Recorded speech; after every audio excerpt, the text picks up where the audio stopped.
మీరు ఇన్ని రోజులు ఈ ఇంట్లో ఉన్నారంటే అది నిజంగా అహల్య మీకు పెట్టిన భిక్షే. ఇప్పుడు కూడా తన దయాదాక్షిణ్యాల మీదనే మీరు బతుకుతున్నారు.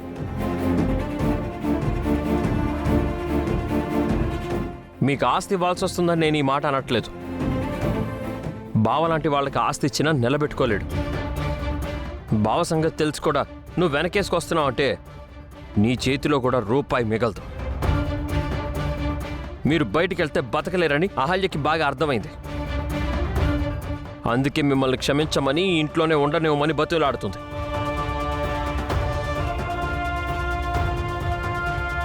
అందుకే నేను కూడా మిమ్మల్ని ఇంట్లో నుంచి పంపించేయకుండా వదిలేశాను. అక్క మీకిష్టం ఉంటే ఉండండి, లేదంటే వెళ్ళిపోండి. నేనైతే ఆపను. అంటే అవంతిక, లేదు బామర్ది, మేమెక్కడికి వెళ్ళాం, ఇక్కడే ఉంటాం.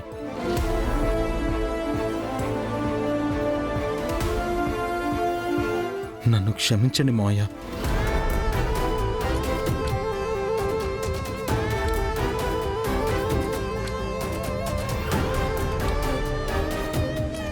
నన్ను క్షమించండి అత్తయ్య.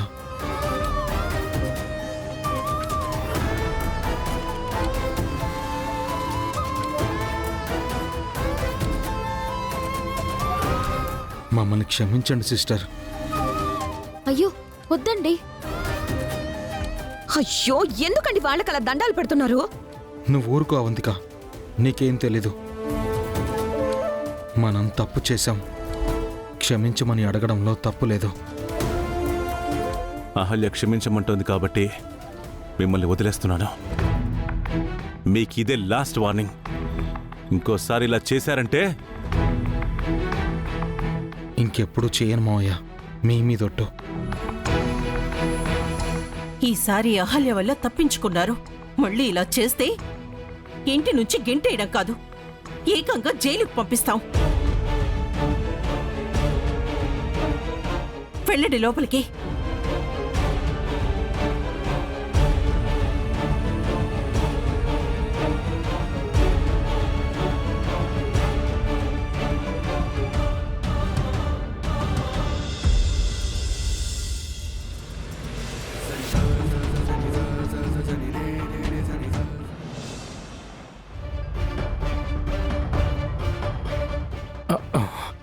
నమస్తే మేడం. It's okay.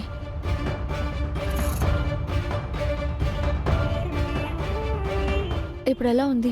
మీ దయ వల్ల ప్రాణాలతో బయటపడ్డాను మేడం. ఆ రోజు ఆటోలో వస్తున్న పిల్లల్ని కాపాడడం కోసమే కదా మీకు యాక్సిడెంట్ అయింది? గుర్తొచ్చింది మేడం. యాక్సిడెంట్ అయ్యాక అంతా మర్చిపోతున్నాను మేడం. ఏం పర్వాలేదు, త్వరలోనే అంతా సర్దుకుంటుంది. నన్ను ఎప్పుడు డిశ్చార్జ్ చేస్తారు మేడం? ఇంకో 2-3 డేస్ ఉండాలి. అమ్మో, ఇంకా 2-3 రోజులా? లేదు మేడం, నన్ను త్వరగా పంపించేసేయండి. మీ ఆరోగ్యం కంటే అర్జెన్సీ ఏముంది? అది నా బంగారాన్ని వెతుక్కోవాలి మేడం. బంగారమా? అది నేను ప్రేమించిన అమ్మాయి మేడం. ఆ రోజు చెప్పాను కదా, మేము పెళ్లి చేసుకోవాలి మేడం. అవును, ఆ రోజు తన ఫోటో ఇస్తానన్నారు, ఏమైంది? ఆ ఫోటో ఎక్కడో పోయింది మేడం. Oh it's okay. తన పేరేంటి? బంగారం మేడం. అసలు పేరు చెప్పండి. నాకు బంగారం అని పిలుచుకోవడమే ఇష్టం మేడం. తను ఎక్కడుంటుంది? అడ్రస్ ఏమైనా? తెలీదు మేడం, మిస్ అయిపోయింది. ఎప్పటి నుంచి తనని లవ్ చేస్తున్నారు? చిన్నప్పటి నుంచి మేడం. నా ప్రాణంగా ప్రేమించాను. తను లేకపోతే బ్రతకలేను మేడం. తను దొరకపోతే చచ్చిపోతాను. అలా అనకండి. మీ బంగారం తప్పకుండా దొరుకుతుంది. మీ ప్రేమ గెలుస్తుంది. మీ ఇద్దరూ పెళ్లి చేసుకుని సంతోషంగా ఉంటారు. మీ నోటి వాక్కు ఫలించి మాకు పెళ్ళైతే మాకు పుట్టబోయే బిడ్డకి మీ పేరే పెట్టుకుంటాం మేడం. నన్ను త్వరగా పంపించండి మేడం. సరే, ఫార్మాలిటీస్ చూసి పంపిస్తాను. Thank you madam.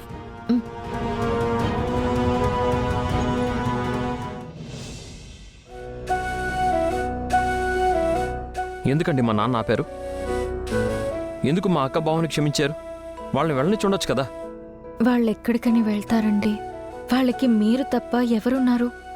మా బావకి ఊర్లో ఇల్లు ఉంది, కొద్దిపాటి పొలం కూడా ఉంది. అక్కడికి వెళ్ళేవాళ్ళు కదా.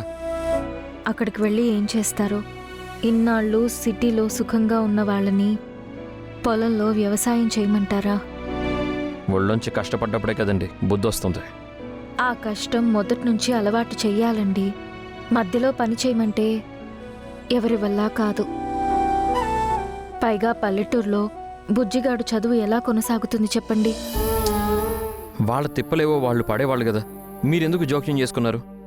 ఇన్నాళ్ళు ఇంట్లో ఉండేవాళ్ళని సడన్గా బయటికి పంపిస్తే ఎందుకు ఏంటి అని ఇరుగు పొరుగువారు అడగరా చెప్పండి? అప్పుడు పోయేది మన పరువే కదా. మీ నాన్నగారు వీధిలో తలెత్తుకుని తిరగగలరా? పరువు కోసం ఆలోచిస్తే వాళ్ళు మీ ప్రాణం తీయాలనుకున్నారు కదండి. నాకేం కాలేదు కదండి, నేను బాగానే ఉన్నాను కదా. అదృష్టం బాగుండి మీకేం కాలేదు. ఏదన్నా జరగరాంది జరుగుంటే మీరేమై ఉండేవారు? కడుపులో ఉన్న బిడ్డేమై ఉండేది?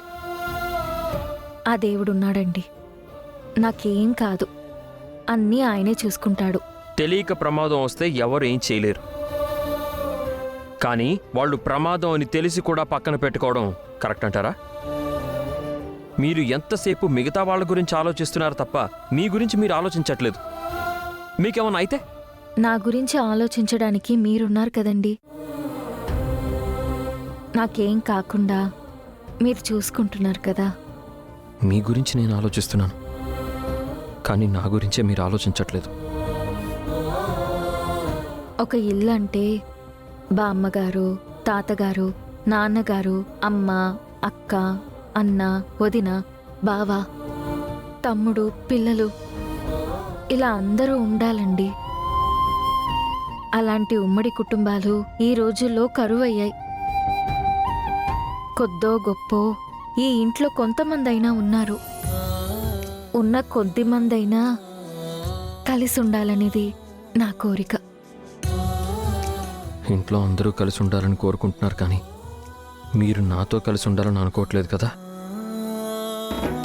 చిన్నప్పటి నుంచి దాదాపు ఒంటరిగా ఒక చిన్న కుటుంబంలో బ్రతికిన నాకు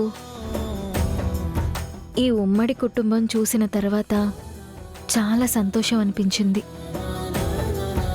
చిన్నవాళ్ళు తప్పు చేస్తే పెద్దవాళ్ళు సరిదిద్దడం, ఒకరి కష్టంలో మరొకరు పాలు పంచుకోవడం, అందరూ కలిసి గుట్టుగా ఇంటి పరువు కాపాడుకోవడం ఉమ్మడి కుటుంబంలోనే సాధ్యమవుతాయండి. నాకు ఆశ్రయం ఇచ్చిన ఈ ఇల్లు అలాంటి ఒక మంచి ఉమ్మడి కుటుంబం కావాలని నా ఆశ, కోరిక.